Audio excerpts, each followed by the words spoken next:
Hello SSC 27 batch.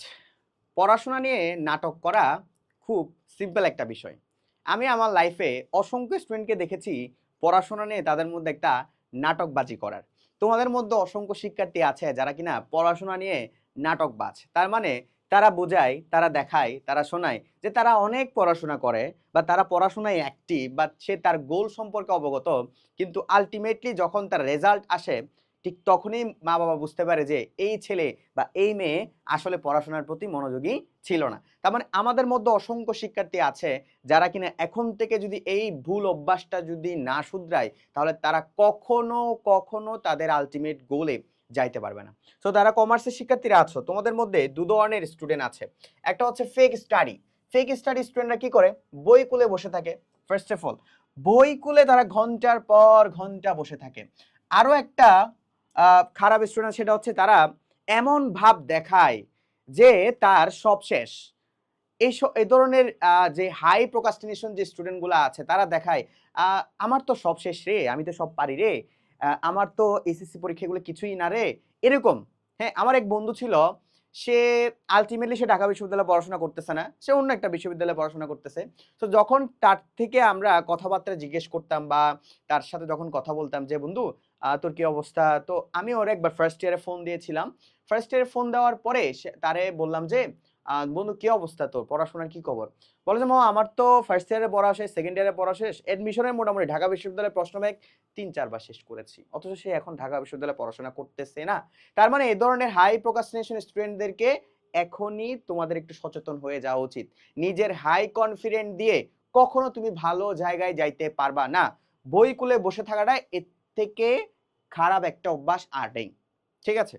এরপর হচ্ছে mobile check, বারবার প্রতিনিয়ত মোবাইলের মধ্যে ডিস্ট্রাকশন মেনটেন করা বা এই যে এই নোটিফিকেশন আসলো, ওই নোটিফিকেশন আসলো, একটু দেখি, বন্ধুদের সাথে একটু ঘুরে দেই, এই যে ঘোরাঘুরি ছবি, এই যে লাইক, এই কমেন্ট, এগুলার মধ্যে তোমার হিউজ একটা টাইম চলে যায়। আমি নিজেই এই ডিস্ট্রাকশন থেকে উঠে আসতে পারতেছি না, টু বি অনেস্ট। হ্যাঁ, তুমি এইচএসসির স্টুডেন্ট, তোমার তো আরো আগে থেকে উঠে আসা উচিত। হ্যাঁ, সময় নষ্ট করা, প্রচুর সময় আছে। ডেইলি 4 থেকে 5 ঘন্টা সময় শুধু বন্ধুদের সাথে আড্ডায় চলে যায়। ডেইলি 5 থেকে 6 ঘন্টা ফেসবুকিংয়ে চলে যায়। এরপরে 7 থেকে 8 ঘন্টা ঘুমের মধ্যে চলে যায়, বাকিগুলা খাওয়া দাওয়া। পড়াশোনার কোনো টাইম নাই। এই যে ফেক স্টাডির মধ্যে আমরা আছি অসংখ্য স্টুডেন্ট, এগুলা থেকে একটু বেরিয়ে আসতে হবে। হ্যাঁ, আর যারা আছে কিছু স্টুডেন্ট আছে শুধু পড়ে, পড়তেই যায়, কোনো প্র্যাকটিস নাই। তুমি কি জানো তুমি ওই সিকিউটা লিখতে পারবা কিনা? তুমি ওই টপিকটা পড়েছো, ভালো একটা আইডিয়া আছে, কিন্তু ওই টপিক থেকে যে সিকিউ আসলে তুমি কি লিখতে পারবা কিনা এটা কি জাজ করেছো? এটা জাজ করনি। হ্যাঁ, এই যে এই ধরনের স্টুডেন্টরাও কিন্তু একটা ফেক স্টাডির মধ্যে আছে। এরপরে রিয়েল স্টাডি কারা করে আসলে? অ্যাকচুয়ালি রিয়েল স্টাডি যেই সকল শিক্ষার্থী করে যাদের প্রত্যেকটা কনসেপ্ট ক্লিয়ার থাকে এবং তারা কনফিডেন্ট থাকে, not high confident, not low confident, তারা একটা মিডিয়াম লেভেলের কনফিডেন্টের মধ্যে থাকে যে না, আমার এটা পারা সম্ভব, আমি ইনশাল্লাহ এটা যদি একটু ভালো রকম পড়ি তাহলে আমি ইনশাল্লাহ পারবো। এরপর তারা একটা ইফেক্টিভ স্টাডিজ মেনটেন করে, তারা সবসময় ওভার কনফিডেন্ট দেখায় না যে আমি অনেক পারি, আমি অনেক পারবো বা আমি এই করব সে করবো, এগুলো দেখায় না। তারা একটা প্রতিনিয়ত একটা কন্টিনিউয়াস কনসিস্টেন্সি মেনটেনের মধ্যে দিয়ে যায় এবং ওই পড়াশোনাটা তারা সবসময় মেনটেন করতে থাকে। তারা টাইম ম্যানেজমেন্টে খুব বেশি সচেতন। তারা টাইম ম্যানেজমেন্টে যে প্রতিনিয়ত যে 3-4 ঘন্টা 5 ঘন্টা 6 ঘন্টা পড়াশোনা করা লাগবে সেটা সবসময় মেনটেন করে। এরপর তারা গোল ওরিয়েন্টেড হয়। তার কি এইচএসসি তে এ প্লাস দরকার, নাকি তার এ দরকার, নাকি তার অ্যাডমিশনে চান্স পাওয়া দরকার, এই প্রত্যেকটা জিনিস তার কিন্তু আইডেন্টিফাই করা থাকে। সে সবসময় গোল ওরিয়েন্টেড থাকে এবং সে প্র্যাকটিসের মধ্যে থাকে। এই যে কিছু স্টুডেন্ট আছে ওভার কনফিডেন্ট দেখে প্র্যাকটিস করে না, সৃজনশীল প্রশ্ন লেখার চেষ্টা করে না, হ্যাঁ, তারা কিন্তু আলটিমেটলি ফেরার। সো প্র্যাকটিস করতে হবে।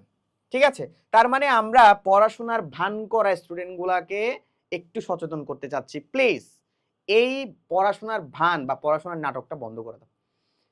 ফার্স্ট ইয়ার শেষ হয়ে গিয়েছে, মা বাবাকে আর দেখানোর কোনো দরকার নেই যে আমি পড়াশোনা করতেছি অনেক, আমি ফাটাই দিতেছি, আমি কোচিং করতেছি, এই করতেছি, ওই কোর্স, সেই কোর্স, 30টা কোর্স, 50টা কোর্স, লাভ নাই। লাইভ ক্লাস 3-4 ঘন্টা, কোনো লাভ নাই।